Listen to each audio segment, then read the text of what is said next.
Ito ang GMA Regional TV News. Mainit na balita mula sa Luzon, hatid ng GMA Regional TV. Nasunog ang isang power plant sa Pagbilao, Quezon. Chris, natukoy na ba yung sanhi ng apoy?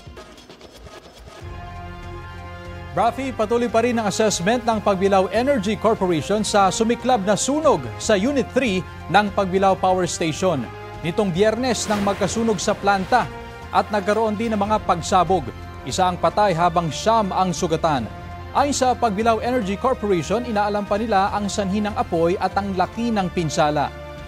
Prioridad daw nila ang pagtitiyak na makuha ng mga nasaktan ang nararapat na atensyong medikal. Nag-abot naman ng pakikiramay ang Department of Energy sa pamilya ng nasawi. Patuloy raw silang makikipag-ugnayan sa PEC at iba pang ahensya para maibigay ang naangkop na tulong sa mga nadamay. Sugatan naman ng isang motorcycle rider matapos mahulog sa bangin sa Angadanan, Isabela. Nirespondihan siya ng mga pulis matapos makatanggap ng report mula sa isang concerned citizen. Nagtamo siya ng mga sugat at bali sa katawan. Binigyan siya ng paunang lunas bago dalhin sa ospital. Ayon sa pulisya, nakainom ng alak ang rider nang maaksidente. Wala pa siyang pahayag. Ito ang GMA Regional TV News. Mainit na balita mula sa Visayas at Mindanao, hatid ng GMA Regional TV. Pansamantalang hindi nakadaan ang ilang sasakyan sa isang kalsada sa Bagumbayan, Sultan Kudarat dahil sa pagbaha. Cecil, anong update dyan?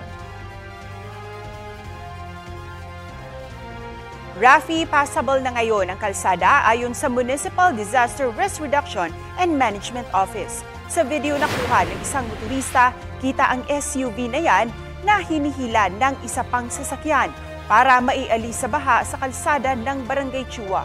Ayon sa uploader, tumirik ang sasakyan matapos subukang tawirin ang kalsadang lubog sa baha. Naialis din kalaunan ang sasakyan. Ligtas naman ang mga pasahero nito. Ayon sa Pag-asa, trough o buntot ng Bagyong Pino ang nagpapaulan sa ilang lugar sa Mindanao.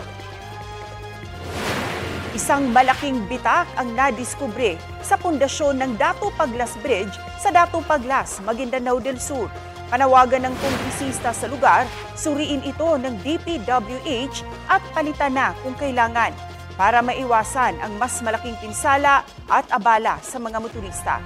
Wala pang pahayag ang DPWH. Sa ngayon, ipinatutupad muna ang one-way traffic at one-lane system sa tulay.